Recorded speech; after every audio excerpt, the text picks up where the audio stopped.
جب بھی کوئی شخص کلام کرتا ہے شریعت اس کو مہلت دیتی ہے کہ اس سے اس کی بات کا مطلب پوچھا جائے گا کہ تمہارا مقصد کیا تھا. جنید جمشید نے جب کوئی کلام کیا اس سے پوچھا جانا تھا کہ آپ کا مقصد کیا تھا, اس کو ایکسپلین تو کرنے دیتے. فوراً فتویٰ لگا دیا اس نے حضرت عائشہ کی توہین کی اور جو ایئرپورٹ پہ اس کے ساتھ اشر ہوا. یہ بہت بڑا مسئلہ بن چکا ہے.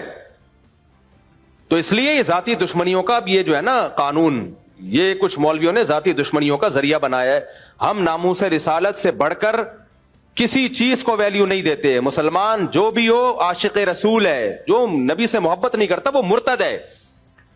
تو اس لیے اس مسئلے میں بابانگ دوہل کہتا ہوں, چاہے انجینئر سے میرے 100 اختلافات ہوں, لیکن یہ جو 295C اس بیس پہ لگایا گیا ہے کہ اس نے عیسائیوں کے بارے میں یہ کہا کہ نبی کی طرف نسبت کی, عیسائیوں کی طرف کی, تو یہ توہین کا کیس نہیں بنتا اس پہ.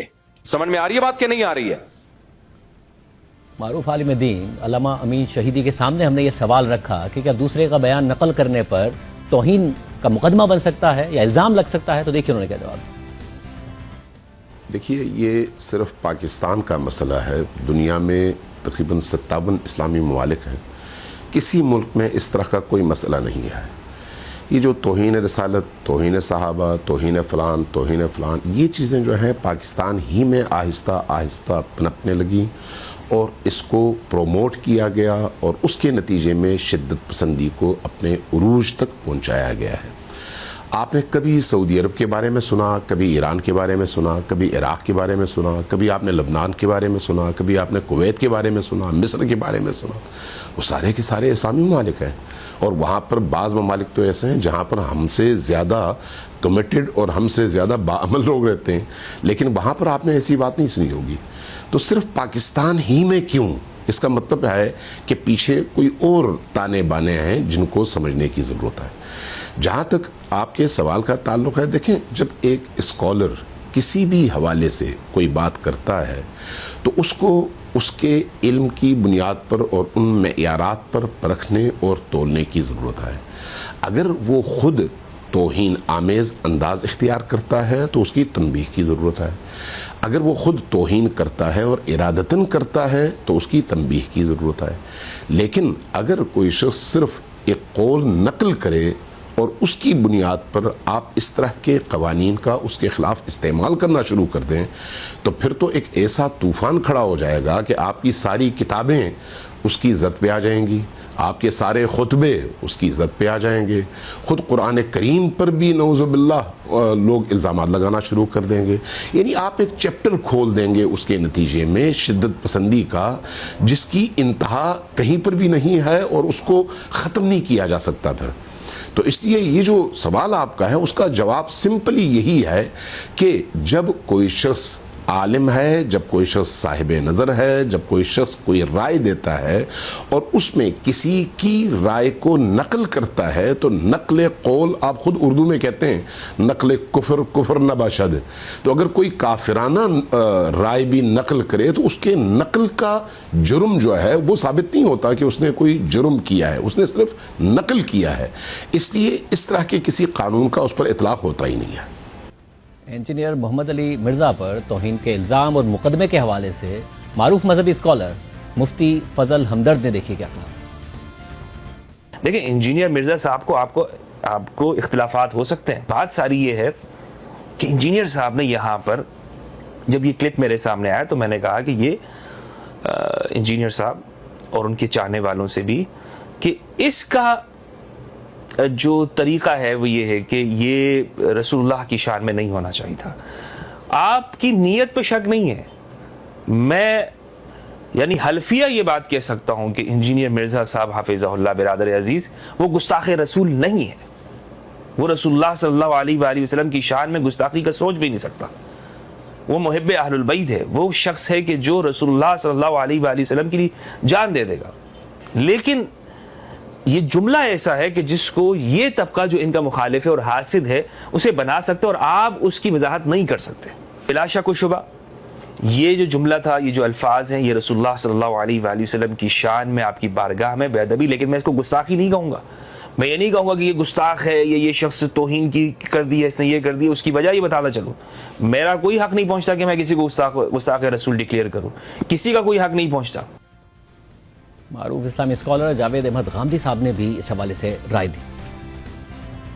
یہ انتہائی افسوسناک صورتحال ہے.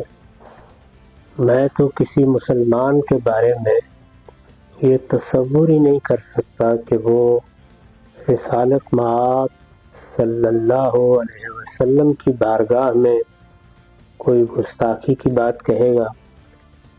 کجا یہ کہ دین کے خادم کے بارے میں یہ خیال کیا جائے. یہ کہا جا سکتا ہے کہ فلاں معاملے میں کسی نے غیر محتاط رویہ اختیار کیا، الفاظ کا انتخاب صحیح نہیں کیا، اسلوب درست نہیں تھا. اس طرح کے معاملات بارہا ہو جاتے ہیں. ان میں بڑوں کا کام یہ ہے کہ وہ توجہ دلائیں.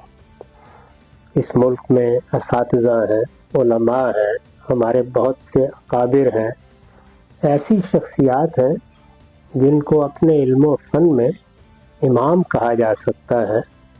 ان کی ذمہ داری ہوتی ہے کہ وہ توجہ دلائیں، لوگوں کو بتائیں کہ علمی معاملات میں کیا لب و لہجہ اختیار کرنا چاہیے. کوئی بات اگر بیان کرنی ہے تو اس میں کن چیزوں کو ملحوظ رکھنا چاہیے. یہ تربیت کا موضوع ہے. اگر کسی موقع پر اس سے کوئی تجاوز ہوا ہے تو زیادہ سے زیادہ تنبیہ جاری کی جا سکتی ہے. ہمارے ہاں بدقسمتی سے اس طرح کی چیزوں کو لوگ بھی غلط زاویے سے دیکھتے ہیں. ہمیں مسلمانوں کے بارے میں جو حسن ظن کی تعلیم دی گئی ہے اس کو بھی ملحوظ نہیں رکھتے. پھر مذہبی معاملات میں یہ چیز فرقہ بندی اور دشمنیوں کی صورت بھی اختیار کر لیتی ہے. چنانچہ لوگ بھی مشتعل ہوتے ہیں، حدود سے تجاوز کرتے ہیں. بہت سے ایسے معاملات ہوئے ہیں جن کا ذکر بھی انسان کے رونگٹے کھڑے کر دینے کے لیے کافی ہے. بے گناہ لوگوں کو جس طرح ہجوم کی نظر ہونا پڑا، یہ کسی بھی قوم یا کسی بھی معاشرے کے لیے بڑی باعث شرم چیز ہے. جامعہ بنوریا کے محتمم اور مفتی نعیم مرحوم کے صاحبزادے ڈاکٹر مفتی نعمان نعیم کے سامنے بھی ہم نے یہ سوال رکھا کہ کیا کسی دوسرے کا بیان نقل کرنے پر توہین کا مقدمہ بن سکتا ہے؟ انجینئر مرزا کے اوپر جو مقدمہ بنا، کیا وہ درست ہے؟ ان کی رائے دیکھیے. جی شاذیب بھائی، بہت اچھا سوال ہے. اس حوالے سے ہمارے دارالافتاء میں بھی فتویٰ آیا تھا. جامعہ بنوری عالمیہ میں آپ کو جیسا معلوم ہے کہ جامعہ بنوری عالمیہ ایک موقر ادارہ ہے اور یہاں پر ہر قسم کے فتوے یہاں پر آتے ہیں. ہم سے اسی طرح کا سوال کیا گیا تو واضح طور پر میں یہ کہنا چاہوں گا کہ نقل کفر نہ باشد. کبھی بھی کوئی چیز نقل کرنے سے انسان کافر نہیں ہو جایا کرتا. اور انجینئر مرزا علی کے حوالے سے کوئی میں ان کی ترجمانی نہیں کر رہا. ان کے حوالے سے ظاہر بات ہے کہ بہت سارے علماء کو اختلاف ہوگا، لیکن میں یہ سمجھتا ہوں کہ صحیح بات کر دینی چاہیے. شرعی اعتبار سے جو شریعہ پوائنٹ آف ویو ہے اس کو اچھے انداز میں بیان کرنے میں کوئی حرج نہیں ہے، اور بلکہ کرنا چاہیے. چونکہ ہمارے علماء اس حوالے سے خاموش رہتے ہیں. وہ یہ کہتے ہیں کہ ہم اگر بات کریں گے پتہ نہیں کیا ہوگا. میں سمجھتا ہوں کہ اس حوالے سے ہمیں واضح طور پر یہ بتانا چاہیے کہ ان کے جو جملے تھے یا الفاظ تھے اس سے کوئی گستاخی سرزد نہیں ہوتی، نہ ہی وہ گستاخی کے زمرے میں آتے ہیں. لہٰذا ان کے اوپر کوئی بھی ہم یہ سمجھتے ہیں کہ کوئی سزا 295C یا اس طرح کا کوئی بھی قانون جو ہے ان پر لاگو نہیں ہوتا.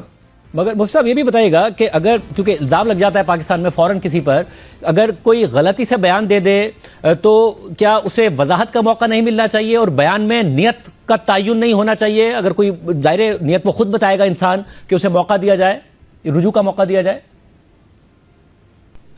جی بالکل، اس میں باقاعدہ اس سے وضاحت بھی طلب کی جائے گی اور اس سے اس کی مراد بھی پوچھی جائے گی، اس کا مقصد پوچھا جائے گا کہ آپ نے اس کے سیاق و سباق کیا اس کا تھا. سارے معاملات اس سے پوچھے جائیں گے، تب جا کر جو ہے وہ کوئی رائے قائم کی جائے گی. نہ یہ کہ اپنے طور پر اس الفاظ ان کے منہ میں ڈالے جائیں اور اپنے طور بغیر نیت پوچھے، بغیر مقصد پوچھے جو ہے کوئی رائے قائم کی جائے. معروف عالم دین علامہ جواد نقوی نے اس حوالے سے کیا رائے دی، دیکھیے. پاکستان میں اس قسم کے مسائل جیسے آپ نے فرمایا ہے کثرت سے ہو رہے ہیں روزمرہ، اور ان کے بہت سارے اور بھی ساتھ سائیڈ ایفیکٹس پڑ رہے ہیں. کچھ ان مسائل نے کاروباری حیثیت اختیار کر لی ہے اور کچھ نے فرقہ وارانہ، اور اسی طرح ملکی سلامتی کے لیے بھی یہ ایک بڑا خطرہ ہے، ایک الارم ہے یہ. اور اس پر جتنی حساسیت دکھانی چاہیے اربابان اختیار کو نہیں دکھا رہے. آج تو یہ ایک مسئلہ مرزا محمد علی صاحب کے لیے پیش آیا ہے، لیکن اس سے پہلے اور بہت سارے اسکالرز کے ذریعے لیے اور بہت سارے مسائل میں پیش آیا ہے. بعض اوقات تو ایسا شائبہ ہوتا ہے کچھ لوگوں کی گفتگو میں، اسے توہین آمیز کہا جا سکتا ہے، لیکن اکثر اوقات جو کیس بنتے ہیں یا میڈیا جن کیسز کو اچھالتا ہے تو ان میں پہلو کوئی اور ہوتا ہے، لیکن اس کو ایک خاص طبقہ اس طرف کھینچ کے لے آتا ہے. اور چونکہ اس سلسلے میں قانون سازی بھی ہوئی ہے، اور یہ قانون بنا تو کسی اور مقصد کے لیے تھا لیکن استعمال کسی اور مقصد میں ہو رہا ہے، توہین مذہب کا قانون. اور جیسا آپ نے سوال میں پوچھا ہے کہ اگر ایک مذہبی اسکالر یا کوئی عالم فاضل شخصیت ہے، محقق ہے، رائٹر ہے، یا جو بھی شخص ہے، اگر وہ نقل قول کرتا ہے کسی اور شخص کا، وہ نقل قول ٹھیک ہے یا غلط ہے، اس کی صحت و سقم ایک الگ بات ہے. وہ اس کو پرکھا جا سکتا ہے کہ اس نے جو نقل قول کیا ہے وہ دلیل کوئی رکھتا ہے یا نہیں رکھتا، لیکن خود نقل قول کوئی نہیں توہین شمار نہیں ہوتا. جیسا کہ ایک محاورہ بنا ہوا ہے کہ نقل کفر نہ باشد، یہ ایک عربی، فارسی اور اردو ماحول کا ایک مسلم محاورہ بنا ہوا ہے. لوگ اس کو عموماً ایسی باتوں کے بیان کرنے کے موقع پر ذکر بھی کر دیتے ہیں کہ نقل کفر نہ باشد، یعنی اگر ایک کفر کی بات ہے کسی اور نے کی ہے اور آپ اس کو کسی مقصد کے لیے پیش کر رہے ہیں مجمع کے سامنے، عوام کے سامنے، یا کسی گفتگو میں حوالے کے طور پر، تو یہ کفر نہیں ہوتا. کفر کی بات نقل کرنا کفر نہیں ہوتا. گستاخی کی بات، جس نے گستاخی کی ہے اس کو پیش کرنا، جیسے عدالتوں میں اگر ایک وکیل اٹھ کے کسی کی گستاخی پیش کرتا ہے تو وکیل یا جج گستاخ نہیں شمار ہوتے. یا اگر ایک اینکر ہے وہ کسی کا نقل قول کرتا ہے تو وہ نقل قول گستاخی نہیں ہوتا. اصل جو مرتکب ہوتا ہے گستاخی کا وہی گستاخ ہوتا ہے. اور کوئی شخص اس کا حوالہ دے یا اس کو تنقید کرنا چاہے یا اس کے اوپر کوئی تبصرہ کرنا چاہے یا اس کے کوئی اور حکم بیان کرنا چاہے تو وہ تو قطعاً کسی بھی عقل و منطق کے تحت وہ گستاخی نہیں ہوتا. اور شرعی لحاظ سے بھی جو موازین ہیں شریعت کے، ان کے مطابق ہی اس کو گستاخی شمار نہیں کرتے. اسی نقطے پر کہ انجینئر محمد علی مرزا پر مقدمہ بنتا ہے توہین کا یا نہیں، معروف عالم دین اور مولانا زاہد الراشدی کے ساتھ زادے مولانا عمار ناصر کی رائے دیکھیے. ظاہر جو بات سننے میں آئی ہے کہ انہوں نے مسیحیوں کے کسی نظریے کا یا ان کے خیال کا حوالہ دیا ہے جو وہ رسول اللہ صلی اللہ علیہ وسلم کے بارے میں رکھتے ہیں. تو کسی کفریہ کلمے کو نقل کرنا یا بیان کرنا یہ تو ظاہر توہین رسالت نہیں ہے. تو قرآن نے بے شمار نقل کیے ہیں، کفار کے جو تبصرے تھے رسول اللہ صلی اللہ علیہ وسلم پر قرآن نے نقل کیے. بالکل. تو اگر آپ وہ پڑھ کے سنائیں کہ کفار یہ کہتے تھے تو نقل کرنے والا تو توہین کا مجرم نہیں ہو. یہ ہمارے ہاں جو مذہبی تقسیم ہے اور ایک کشمکش ہے مختلف طبقوں کی، اس میں پھر ہمارے اخلاقی مسائل میں یہ چیز ہے کہ ہم ایک بات سمجھتے بھی ہوں کہ یہ الزام نہیں بنتا، لیکن چونکہ مذہبی بیانیوں کی اور مذہبی تعبیرات کی ایک جنگ ہے اور اس میں کسی سے، آپ سے، مجھ سے بہت سے لوگ ناراض بھی ہیں، تو وہ پھر سمجھتے ہیں کہ یہ اللہ کی طرف سے ایک موقع آیا ہے، اس سے فائدہ اٹھایا جائے. تو انصاف جو ہے نا، یہ یہی بات میں عرض کر رہا ہوں کہ ہم قرآن میں آیت پڑھ کے تو سنا دیتے ہیں اور رسول اللہ صلی اللہ علیہ وسلم کی اور صحابہ کی سیرت سے واقعات بھی سناتے ہیں کہ مسلمان کو کتنا انصاف پسند ہونا چاہیے. تو ہم بتاتے یہ ہیں، لیکن ہمارے عمل سے جب معاشرہ یا نوجوان نسل دیکھتی یہ رویہ ہے تو پھر وہ اس کا مذہب سے دور ہونا ہی بنتا. مولانا عمار ناصر یہ انٹرویو عبدالعزیز کو دے رہے تھے. اس کے علاوہ معروف عالم دین اور مولانا اسحاق مرحوم کے شاگرد مفتی کاشف علی کی رائے دیکھیے. یہ قانون کی حفاظت نہیں ہو رہی بھائی جان. یہ قانون کو برباد کرنے کی کوشش کی جا رہی ہے. اس لیے 295C کا غلط استعمال کرنے سے سارے فرقوں کو مل کے روکنا چاہیے اور روک رہے ہیں. گاندھی صاحب بھی آ گئے, حالانکہ لوگ انہیں سیکولر لبرل کہتے ہیں.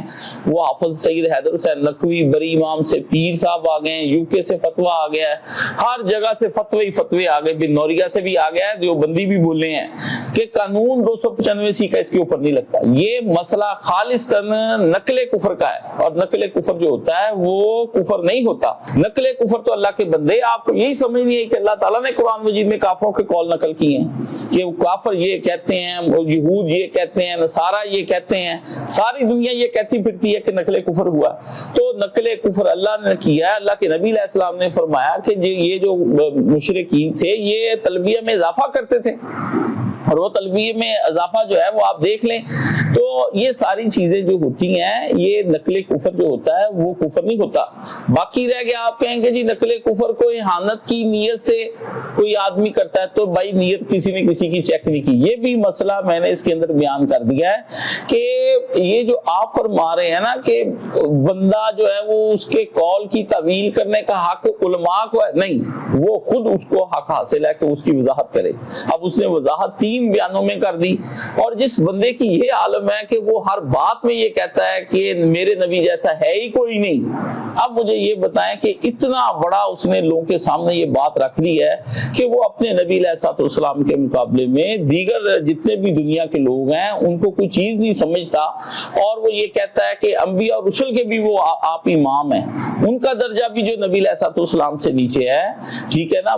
تو یہ جس بندے نے ہر دفعہ درود پاک پڑھنا ہے صلی اللہ علیہ وآلہ وسلم, اور نبی علیہ السلام کی حدیث کی حفاظت کا ساری دنیا کو اس نے بتایا, اور آپ یہ کہتے پھرتے ہیں کہ وہ بندہ جو احانت کر رہا ہے. تو بھائی یہ اگر نقل کفر ہے نا, تو یہ سن لیں, جس آدمی نے رپورٹ درج کرائی اس پہ بھی لگائیں, کیونکہ اس نے بھی نقل کفر کر کے آگے رپورٹ درج کرائی ہے. اور جس نے کی ہے, جو اس کے ساتھ ہے, جو اس کے پیچھے ہیں, جو اس کے حامی ہیں, سب پر نقل کفر لگتا ہے, کیونکہ وہ سب کہتے ہیں کہ مرزا نے یہ کفر بکایا. تو یہ کفر ہے تو پھر سب پر لاگو ہو جائے گا, ورنہ پھر یہ جب یہ کفر ہی نہیں ہے تو پھر خام خواہ اس کو 295C کے کیس میں آپ نے اس میں داخل کروا دیا اس بچے کو, اور خام خواہ آپ سارے جو ہے نا اس بھائی کے پیچھے پڑ گئے. کسی کو گستاخ قرار دینے یا اس پر گستاخی کا جھوٹا الزام لگانے کے حوالے سے مذہب کیا کہتا ہے, اس حوالے سے مفتی طارق مسعود کی رائے دیکھیں. ہاں, ایک اہم بات یہ کہ جب آپ کسی کو گستاخ قرار دے رہے ہیں تو اس کا مطلب آپ اس کو مسلمان قرار دے رہے ہیں یا مرتد قرار دے رہے ہیں؟ بولو. گستاخ رسول مومن ہو سکتا ہے, تو آپ اس کو کافر قرار دے رہے ہو کہ نہیں قرار دے رہے؟ اور حدیث میں کیا آتا ہے, اگر تم کسی کو کافر کہو اور وہ نہ ہوا تو وہ کفر کا وہ کہاں لوٹے گا؟ تمہاری طرف لوٹے گا. اور پوری امت کے علماء کا اجماع ہے, اس میں کوئی دیوبندی بریلوی کا فرق نہیں ہے. شیعہ ہو, سنی ہو, دیوبندی ہو, بریلوی ہو, حنفی ہو, شافی ہو, مالکی ہو, حنبلی ہو, پوری امت کا اس مسئلے پر اجماع ہے. اور آج سے نہیں, صدیوں سے اجماع ہے کہ ایک آدمی کے کلام ایسا کلام کیا جو کفریہ کلمہ ہے, لیکن اس کی بات کے 100 مطلب نکالے جا سکتے ہیں, 99 مطلب نکلتے ہیں کفر والے. ایک مطلب ایسا ہے کہ جس میں تعویل کر کے مسلمان بنایا جا سکتا ہے اس کو. پوری امت کا اجماع ہے کہ وہ ایک مطلب لیا جائے گا اس کا, کیونکہ اسلام میں کسی مسلمان کو کافر قرار دے دینا یہ اس کو قتل کرنے سے زیادہ بدتر ہے. لا یجرمنکم شنآن قوم علی الا تعدلوا, قرآن کے الفاظ ہے, اے ایمان والوں کسی کی دشمنی تمہیں عدل و انصاف سے نہ روکے. اگر آپ کو کسی سے دشمنی ہے تو یہ نہیں کہ اسلامی حکام ہی آپ چینج کر دیں. بغیر کسی کی وضاحت سنے یا پھر اسے رجوع کا موقع دیے کیا توہین کا الزام لگایا جا سکتا ہے؟ کہ نیت کا پیمانہ کیا ہوگا؟ اس حوالے سے دیکھیے علامہ امین شہیدی نے کیا کہا. پہلی بات تو یہی ہے کہ اگر کوئی شخص کوئی ایسی بات کرتا ہے تو دیکھا جائے گا کہ کیا وہ قول نقل کر رہا ہے یا اپنی رائے دے رہا ہے. آیا وہ جو بات نقل کر رہا ہے اس پر اس کا عقیدہ بھی ہے یا نہیں ہے. اس کیس میں ظاہر ہے کوئی ایسی بات تو نہیں ہے. جب ایسی بات نہیں ہے تو پھر الزام کا کیا مطلب ہے, ایف آئی آر کا کیا مطلب ہے. مسئلہ وہی ہماری اجتماعی سائیکی ہے اس معاشرے کے اندر مذہبی طبقات کی، اور وہ جو جنونیت کی طرف ہمیں ماضی میں دھکیلا گیا ہے، چونکہ اس طرح کے قوانین بھی اسی کا نتیجہ تھا نا کہ اس طرح کے قوانین بنائے گئے. ورنہ میں پھر وہی سوال اٹھاؤں گا کہ کیا پوری دنیا میں کہیں پر اس طرح کی وارداتیں ہوتی ہیں جو پاکستان میں ہوئی ہیں؟ ابھی اگر کوئی شخص کوئی ایسی بات کرتا ہے تو اس کو کٹہرے میں کھڑا کیا جائے گا، اس سے پوچھا جائے گا کہ کیا تم نے ارادتاً یہ بات کی ہے یا غیر ارادی طور پر، کیا تم نے توہین کی نیت سے یہ بات کہی ہے یا نہیں، آیا تم اس بات پر عقیدہ بھی رکھتے ہو یا نہیں. اگر وہ اس بات کا معتقد ہے ہی نہیں، وہ خود ڈیفینڈر ہے، اور یہ بات وہ صرف کسی ایک مکتب یا کسی ایک فرد یا کسی ایک قوم کے نظریے کو نقل کر رہا، چاہے وہ درست ہو یا غلط ہو، اگر نقل کر رہا ہے تو نقل کرنے پر آپ کیسے اس کے خلاف 295C کے قانون کو لاگو کر کے اس کے خلاف FIR کاٹ سکتے ہیں؟ خود یہ FIR کا کٹنا اپنی جگہ ایک غلط قدم ہے، اور جس نے یہ FIR کاٹی ہے خود اس کو کٹہرے میں کھڑا ہو جانا چاہیے کہ بھئی اتنا پاورفل FIR جو کسی شخص کی موت پر منتج ہو سکتا ہے، آپ نے یہ FIR کاٹی کیسے؟ جبکہ وہ شخص توہین نہیں کر رہا، وہ شخص توہین کا ارادہ بھی نہیں کر رہا، اور ساری دنیا جانتی ہے کہ اس نے کبھی اس حوالے سے نبی کریم کی شان اقدس میں کبھی کوئی ایسی بات نہ کی، نہ ہی وہ اس مزاج کا ہے. ہاں، اس کو آپ کسی اور الزام میں دھر لیں، کوئی اور اس پر ایلیگیشن لگا لیں، اس کے خلاف یہ بات کر لیں کہ وہ زبان میں بے احتیاطی کرتا ہے اور سخت زبان استعمال کرتا ہے، تو یہاں پر یہ بات قابل قبول ہے. لیکن جب اس طرح کا کوئی الزام لگے اور کہا جائے کہ اس نے توہین کی ہے، تو یہ یقینی طور پر ایک غلط الزام ہے، اور اس کو ڈیفینڈ کرنا چاہیے اور اس کا تصفیہ کرنا چاہیے کہ ایسا الزام نہیں لگانا چاہیے. کیسے لوگوں پر توہین کا الزام لگا دیا جاتا ہے، اور کیا رجوع کا حق نہیں ہونا چاہیے؟ مفتی فضل ہمدرد نے بھی اس حوالے سے بات کی. بھئی مذہبی طبقہ وہ کسی کا بھی سر تن سے جدا کسی کو بھی مار دو، ہر ایک کے حوالے سے جس سے آپ کا فرقہ وارانہ اور مذہبی طور پر اختلاف ہے، آپ کہہ دیں کہ جناب اس کو قتل کر دیا جائے، اس کا سر تن سے جدا کر دیا جائے. یہی ہے نا ساؤنڈ سسٹم چلانے والی جو تحریکات ہیں، ان کا کیا کام ہے؟ آپ پریشر گروپس ہیں، اور آپ یہ دیکھ لیں کہ ہمارے یہاں لوگ بھی پھر مثلاً یہ ہے کہ ایک شخص کی زندگی کو داؤ پہ ڈال دیتے ہیں، اور یہ نہیں دیکھتے کہ اس سے اسلام کی کتنی بدنامی ہو رہی ہے، اس سے مذہب کی کتنی بدنامی ہو رہی ہے. نوجوان نسل، بھئی ایک شخص سے ہزاروں لوگ متاثر ہیں، لاکھوں لوگ متاثر ہیں اس فکری طور پر. آپ اس کی خدمات کو ایک طرف کر کے، ساری سائڈ پہ کر کے، محض پریشر میں آ کر اس طرح کے فیصلے دیتے ہیں. رجوع کا حق سب کو ملنا چاہیے. جب آپ ایک مفتی کو رجوع کا حق دے رہے ہیں، آپ ایک ایسے شخص کو رجوع کا حق دے رہے ہیں کہ جو ایک فرقے کا ہے، تو آپ انجینئر صاحب کو رجوع کا حق کیوں نہیں دے رہے؟ اگر انجینئر صاحب ابتدا میں اس سے رجوع کر لیتے تو یہ معاملہ 295C تک نہ آتا. کسی پر توہین کا جھوٹا الزام لگانا کتنا بڑا گناہ یا جرم ہے؟ ڈاکٹر مفتی نعمان نعیم کی رائے دیکھیے. دیکھیں، اس طرح جھوٹا الزام لگانا، کسی کی توہین رسالت کا مرتکب قرار دینا یا گستاخی کا مرتکب قرار دینا، یہ انتہائی میں سمجھتا ہوں کہ یہ بھی گناہ ہے، اور یہ گناہ کو مستلزم ہے کہ کسی چلتے پھرتے کسی بھی آدمی کو کیا بولتے توہین رسالت کا مرتکب قرار دے دینا. اور یہ میں یہ سمجھتا ہوں کہ یہ مستقل آج سے نہیں، ایک زمانے سے یہ تسلسل ہے. جنید جمشید تھے، ان کے اوپر بھی اسی طرح کا الزام لگایا گیا. اسی طریقے سے حالیہ مولانا طارق مسعود صاحب، ان کے اوپر بھی اسی طرح الزام لگایا گیا. اور اسی طرح اویس رضا قادری، انہوں نے بھی کوئی کسی باہر ملک کے سفر میں تھے، ان سے کوئی الفاظ نکل گئے تو ان کو بھی اپنی صفائیاں پیش کرنی پڑی. تو میں یہ سمجھتا ہوں کہ یہ رویہ ہمیں بدلنا ہوگا، اور اس کے لیے میں خاص طور پر آپ کے اس پروگرام کے توسط سے میں یہ کہنا چاہوں گا کہ دیکھیں، یہ 295C یا توہین رسالت اور توہین قرآن ہو، اس حوالے سے FIR کاٹنے سے پہلے ہمیں چاہیے کہ ہم ایس ایچ او صاحب کو چاہیے کہ وہ سب سے پہلے علماء سے رابطہ کریں اور ان سے پوچھیں کہ آیا واقعتاً اس میں توہین رسالت بنتی ہی نہیں بنتی. باقاعدہ اس پر پوری تحقیق ہونی چاہیے، اس کے بعد جا کر کوئی ایف آئی آر کٹے اور اس کے بعد جا کر کوئی فیصلہ کیا جائے. تو ہم ان کے اس تھانے پر یا ایس ایچ او پر پریشر یا دباؤ ڈالتے ہیں، اس دباؤ میں آ کر وہ ایف آئی آر کٹ جاتی ہے، اس پر کوئی تحقیق نہیں ہوتی، بعد میں جا کر پتہ چلتا ہے کہ وہ کیس جو ہے ریورس ہو گیا. علامہ جواد نقوی کے آگے بھی ہم نے یہ سوال رکھا کہ کیا الزام لگانے والے اس بات کا تعین کریں گے کہ جس پر توہین کا الزام لگایا گیا اس کی نیت کیا تھی، کہ اسے وضاحت کا موقع نہیں دیا جانا چاہیے، مذہب کیا کہتا ہے؟ ان کی رائے دیکھیں. اگر جو شخص جو بات کر رہا ہے وہ وضاحت کر دیتا ہے بات کرنے سے پہلے یا بات کے دوران یا بات کے بعد، یا ایسے قرائن، ایسے شواہد، ایسی گواہیاں اس کے تفکر میں، اس کے عمل میں بقدر کافی موجود ہوں کہ وہ جو بات کر رہا ہے اس کا معتقد نہیں ہے، عقیدہ اس کا یہ نہیں ہے، نظریہ اس کا یہ نہیں ہے، تو ظاہر ہے کہ قطعاً اسے گستاخی نہیں سمجھا جائے گا.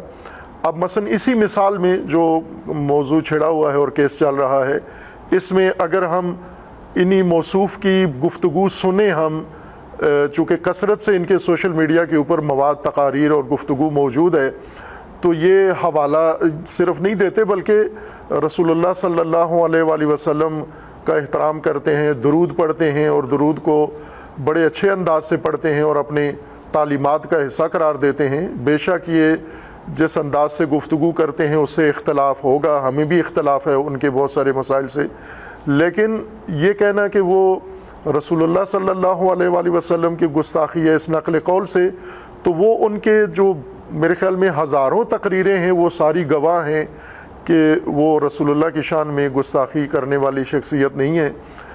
باقی مسائل ان کے ہیں، وہ ان کے اوپر اعتراض کیا جا سکتا ہے، لیکن یہ گستاخی والا جو یعنی وہ بھی رسالت مآب صلی اللہ علیہ وآلہ وسلم کی گستاخی کا یہ دعویٰ یہ بالکل کسی صورت میں ثابت نہیں کیا جا سکتا. یہ ایک ذہنیت ہے. ظاہر ہے ان کا جو انداز تھا اپنا بیان تو وہ ٹکراؤ والا تھا، تصادم والا تھا، وہ ہر ایک کے مسلک کو چھیڑتے تھے اور ان کے مقدسات کے بارے میں گفتگو کرتے تھے اور اپنے خاص انداز سے، تو لوگوں کو ان میں غم و غصہ پایا جاتا تھا اور وہ بھی بالکل ایک محسوس چیز ہے. وہ ایک الگ بات ہے، لیکن یہ کہ انہوں نے آیا رسول اللہ کی توہین کی ہے ایسا نہ ان کی اس گفتگو سے ثابت ہوتا ہے اور نہ پہلے کوئی ایسا ان کے کلام میں نہ کسی نے حوالہ دیا ہے، نہ ان کی کوئی اور ایسی ثبوت موجود ہے کہ جس میں، اور بعید ہے کہ ان کے ذہن میں بھی کوئی گستاخانہ ہو، اگرچہ وہ بہت ساری بزرگ مذہبی شخصیات یا پرانے بزرگ یا جو اولیاء جن کو سمجھا جاتا ہے یا ان کے نہیں احترام کرتے تھے، لیکن رسول اللہ کی توہین یا مثلاً اہل البیت علیہ السلام کی توہین اس کا تو شاید تصور بھی نہیں کیا جا سکتا. جب مختلف مکاتب فکر کے علماء کی یہ رائے ہے تو اسلامی نظریاتی کونسل نے کیسے یہ فیصلہ دے دیا کہ انجینئر محمد علی مرزا توہین کے مرتکب ہوئے؟ کیسے یہ رائے دے دی اور کیا یہ رائے درست ہے؟ جاوید احمد غامدی صاحب کے سوال سے رائے دیکھی. میں اس کو پڑھنے کے لیے کھول رہا تھا تو سچی بات ہے کہ میرے تصور بھی میں نہیں تھا کہ اسلامی نظریاتی کونسل جیسا آئینی ادارہ اس طرح اپنے حدود سے تجاوز کر سکتا ہے. اگر کوئی اس نوعیت کا استفسار آیا تھا تو اولاً اسلامی نظریاتی کونسل کو اپنے حدود کا تعین کرتے ہوئے اس کا جواب یہ دینا چاہیے تھا کہ یہ اس کے دائرہ اختیار سے باہر ہے. اسلامی نظریاتی کونسل ایک آئینی ادارہ ہے، چنانچہ اس کے حدود ریاست پاکستان کے آئین میں متعین کر دیے گئے ہیں. ان کو نکال کر پڑھ لیجئے، اس میں ہرگز اس کی کوئی گنجائش نہیں. مجھے یاد ہے کہ اس نوعیت کے استفسارات ہمارے زمانے میں بھی آتے تھے، ان میں بالعموم اسی طرح معذرت کر دی جاتی تھی. زیادہ سے زیادہ آپ یہ کہہ سکتے ہیں کہ انفرادی طور پر یا کسی خاص محکمے کو الگ سے اسلامی نظریاتی کونسل اپنی کوئی رائے دینا چاہے تو دے دیتی، اگرچہ میرے نزدیک اس کی بھی کوئی گنجائش نہیں. اس لیے بہت معذرت کے ساتھ ایک آئینی ادارے نے صریح اپنے حدود سے تجاوز کیا. ان کو ہرگز اس نوعیت کا کوئی کام نہیں کرنا چاہیے. علمی رائے کسی معاملے میں کسی نے پوچھی ہے تو آپ دے سکتے ہیں، لیکن ایک باقاعدہ آئینی ادارہ اپنے حدود سے تجاوز کر کے کوئی رائے کیسے دے سکتا ہے؟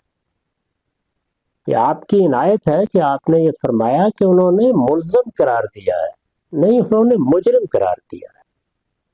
اور جس استدلال کی بنیاد پر قرار دیا ہے وہ آخری درجے میں بے معنی استدلال ہے. اسلامی نظریاتی کونسل کی اس رائے پر ہم نے علامہ امین شہیدی کی بھی رائے معلوم کی، تو دیکھیں انہوں نے کیا کہا. دیکھیے، میں خود اسلامی نظریاتی کونسل کا ممبر رہا ہوں ایک عرصے، اور اس دفعہ بھی میں نے خود اسلامی نظریاتی کونسل کے چیئرمین کو خط لکھا تھا اور ان سے میں نے ان کو میسج بھی بھیجا تھا، اور اس حوالے سے اپنی رائے 6 صفحوں پر مشتمل ان کو بھیجی تھی، اور انہوں نے جواباً کہا تھا کہ ہم کونسل میں اس پر بات کریں گے. بعد میں ممبران کونسل نے مجھے یہ بات بتائی کہ 2 گھنٹے تک اس پر بحث ہوتی رہی، لیکن جو اس بحث کی انوائرمنٹ تھی وہ بڑی عجیب تھی. مجھے بعض ممبران نے یہ بتایا کہ 1-2 ممبران ایسے تھے جن کی آواز اونچی تھی، اور جو اونچی آواز میں گویا اپنے غصے، جذبات اور اس کیفیت کا اظہار کر رہے تھے، اور باقی لوگ اس کی دباؤ میں آ گئے، اور اس کے بعد وہی بات ہوئی جو تحریر میں لکھی گئی ہے. تو جہاں پر آپ سے سوال پوچھا جا رہا ہے کہ کیا یہ بات توہین کے زمرے میں آتی ہے یا نہیں، تو آپ کا جو دائرہ کار ہے، دائرہ اختیار ہے، وہ یہ ہے کہ اسی سوال کے دائرے میں رہتے ہوئے جواب دیں کہ آیا نقل قول جس میں اس کا ارادہ شامل نہیں ہے، آیا یہ توہین کے زمرے میں آتا ہے یا نہیں آتا، اس کا آپ جواب دینے کے پابند ہیں. لیکن اس کے بعد خود آپ ایک آرگنائزیشن کے عنوان سے، ایک کونسل کے عنوان سے مزید الزامات لگا کر فتویٰ دیں، تو یہ نہ آپ کے اختیارات میں شامل ہے، اور نہ ہی آپ کو یہ اجازت کوئی دے سکتا ہے کہ آپ وہاں پر مفتی بن کر بیٹھیں. تو اس لیے میں سمجھتا ہوں کہ اسلامی نظریاتی کونسل نے اپنے حدود سے تجاوز کیا ہے اور ان حدود کا خیال نہیں رکھا.